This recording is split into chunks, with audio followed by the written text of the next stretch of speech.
Welcome all, I'm your host Jameson, and this is Baldur's Gate Enhanced Edition. Today we're going to be starting a new Elven Fighter Mage Thief. We're going to go ahead and play with a group because I find solo play to be a little dull. Once you hit the XP cap, there's a lot to do up until then, but once you hit it and the game's not over, it gets a little boring to me because I don't get any more powerful because of it. So, we're going to take a group of characters with us, NPCs. So let's get started. Go ahead and pick a male. I like the look of...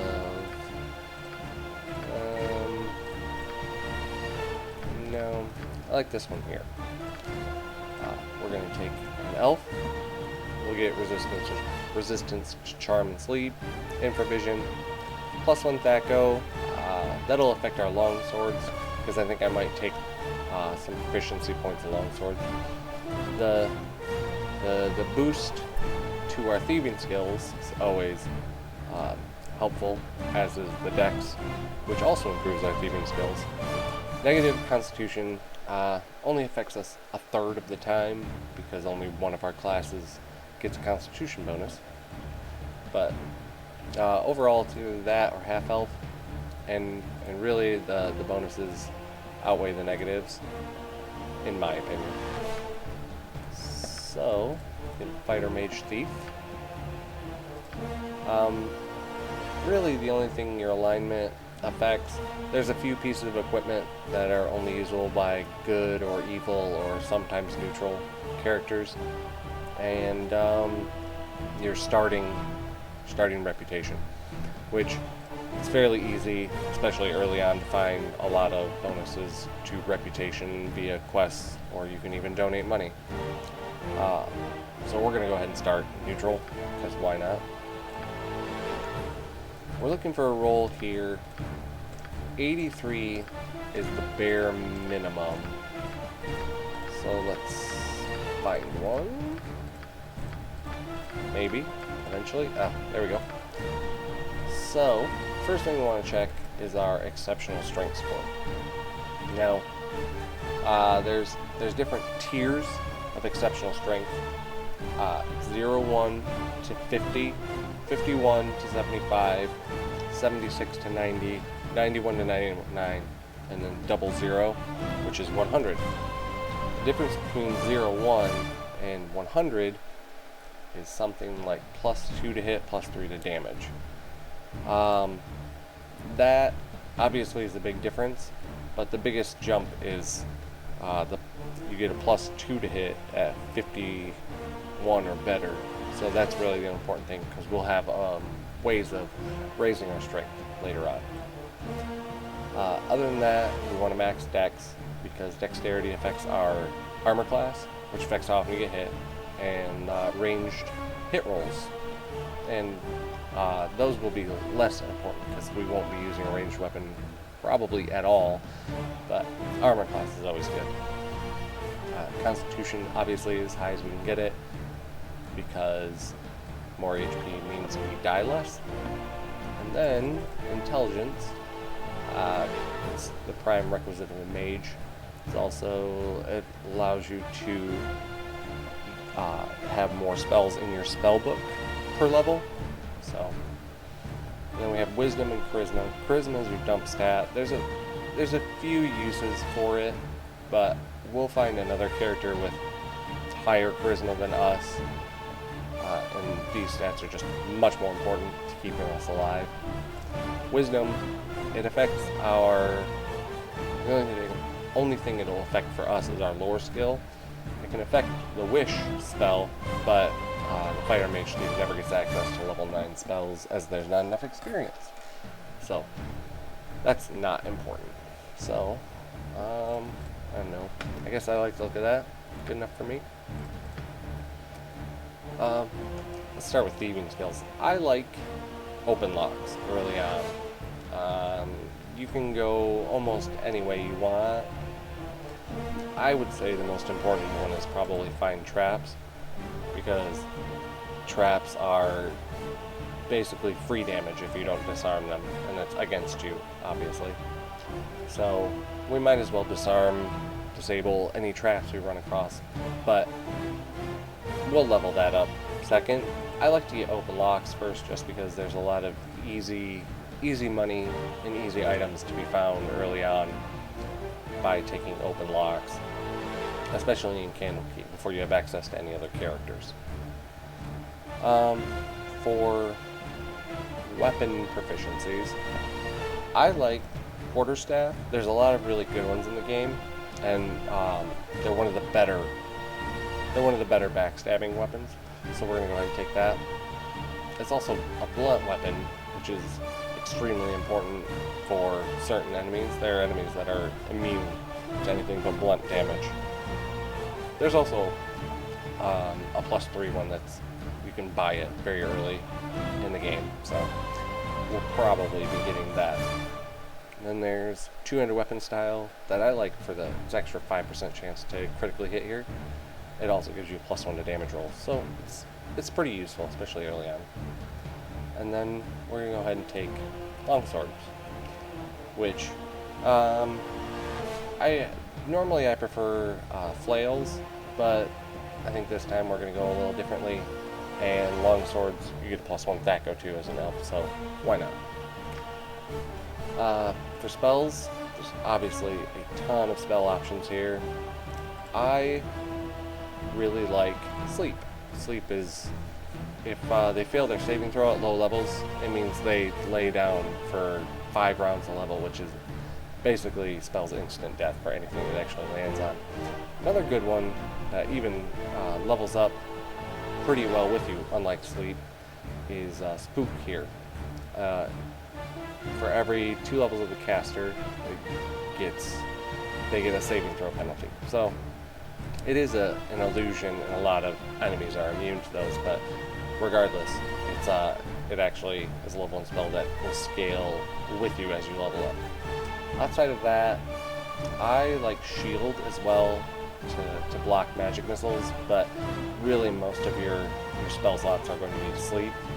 Speaking of magic missiles, this is a really good spell, but not until you get up a few higher levels, namely because it doesn't ever miss, so it's a good way to inflict damage, especially when someone else is trying to cast a spell, and it casts almost instantly. So other than that, a lot of these we'll find on the way, and they're just less useful than the 2 of these. So we'll go ahead and take that, and sleep, because we'll use that fairly early on. Let's get dark hair, and dark clothing, and jovial for justice. And we will surely be victorious. It really, to me, sounds like a 90s cartoon character, like from Goofy or something, or DuckTales, I don't know. And a name, that's me. We could create a party here, but I prefer to play with the NPCs with all their flaws and strengths, etc. Alright, let's get started. Core rules.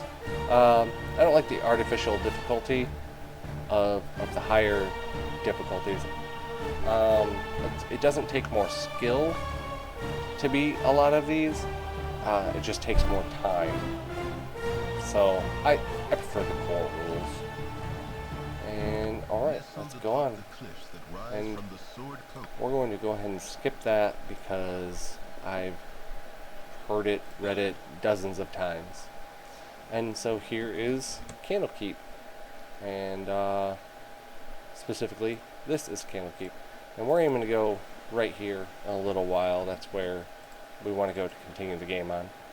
But first, I'd like to do a few quests, get a little money, and some equipment or whatever else. This guy apparently knows just how clean elves' arses are. Okay.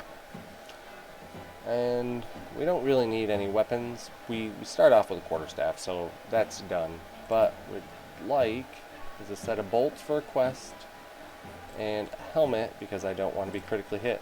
Critical hits at level 1 and even up higher levels spell instant death for low level people. It's just double damage. And if they roll particularly well on the damage, then we die. So, no thanks. Locked. We got pick locks. This is why we trained that up. Get a couple more items here. Right there. And there's people in the rest of them, so we're gonna ignore those. Got a little bit of experience. And some jewels. Talk to him.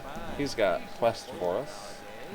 Tethtoral has an identify scroll, so we're gonna go ahead and go get that. We're also gonna be shoot our name and steal a few items here. And this right here is part of the reason why we do not take armor as a first level spell. That being said, oh, bad luck. Powered reload. We'll scribe both of those, mainly for the experience, and why not have as many spells as we can. So sell those. So that puts us at 1,100 gold right off the bat. Again, we don't really need anything here. So let's do a victory lap around Candlekeep. One quick loop, and we can cover the few quests we have in here. Get a little bit of. We can get some experience. Get a little bit of money. You need to get out of my way, sir. Thank you. Here's another quest. He has an errand for us. He wants a quarrel of crossbow bolts, which, weird, we already have. There's a little bit of experience and money. And these we're going to take, but they're not for us. Again, they're for a couple of quests. Let's duck into here. Come on. And Carbos here. Why do you care if we look dangerous? It's because he's attacking us. And this should be easy. Well, there you go. Not a problem. We can't save it this time because Karen here wants to talk to us. As you can see, he ran towards us. And when people are moving around on the screen, you can't save, which I do nearly constantly. Here we go again. He wants us to go in and to do mass combat. So he's going to put people in our group so we can practice, but we don't need any help. So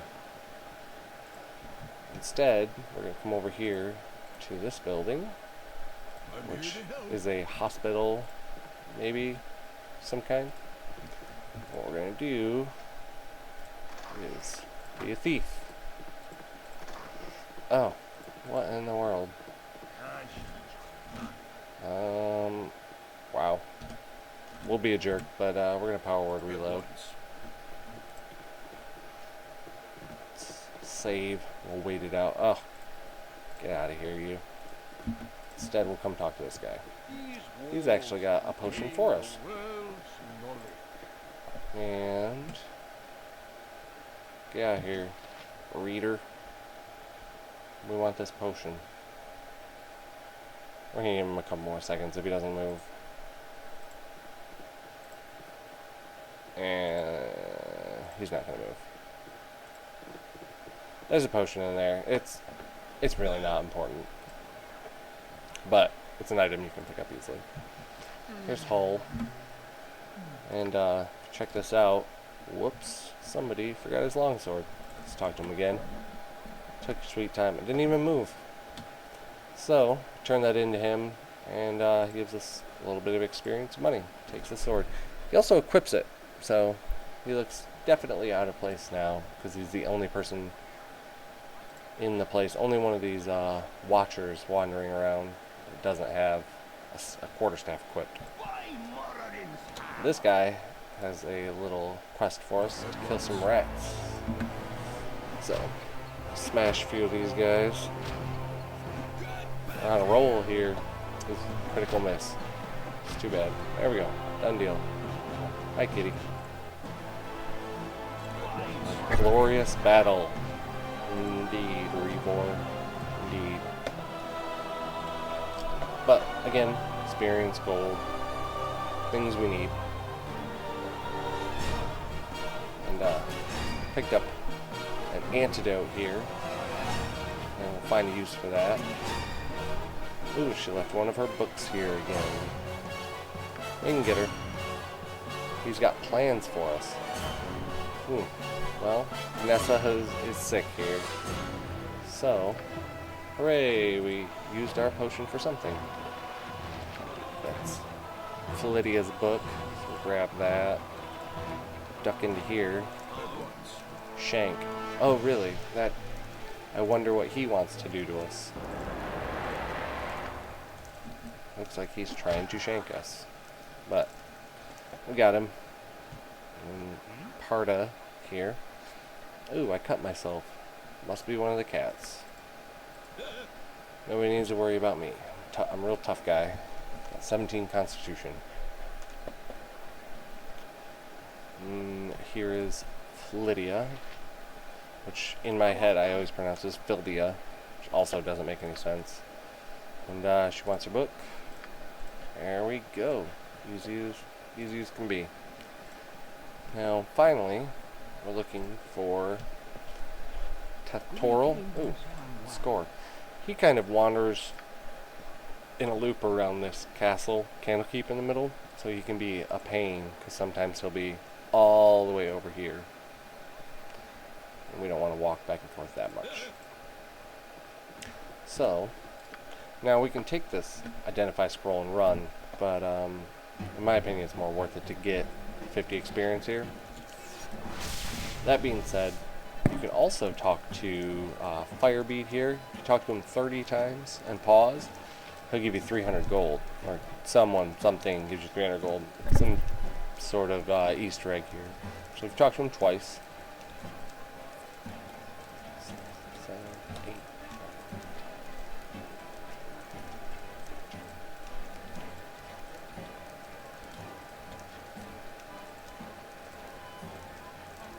So hard to find decent folk nowadays. 29, 30.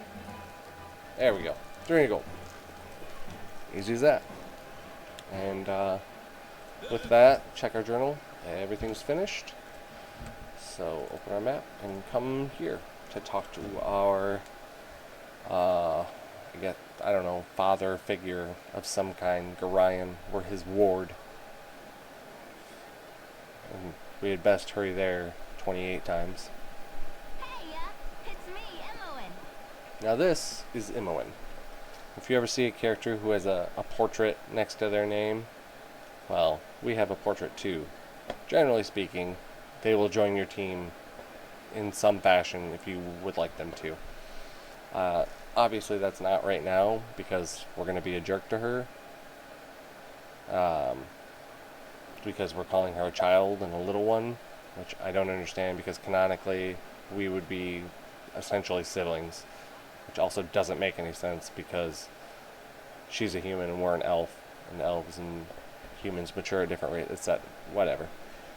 Anyway, we'll be mean, get called a smelly old gully napper, and we can ask some questions, but it doesn't really help you, so we're gonna go. So, he gives us some helpful hints, and this guy in purple here will heal us, but we're going to move on, taking off in the dead of the night. Skip that, and we get found out. And Gorion holds his own for a minute, but ends up dying. Womp womp. And here's Imoen. Oh no, how could you have known we were happening, or what was happening? Brian didn't tell me. Oh, she's, sounds like she's a thief too. In any case, Emowyn will join us. She is, in fact, a thief. What she's most useful for is swiping potions from. She can keep that. We're going to keep her for just a minute for a couple of reasons.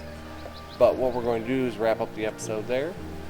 And next episode, we'll make our way to here, the Friendly Arm Inn, where Kagain told us to go. And we can also see that here he has some former associates that will help us out. They won't actually be joining our party, but that is where we're going anyway. Anyway, we'll head there in the next episode, and I hope to see you there as well.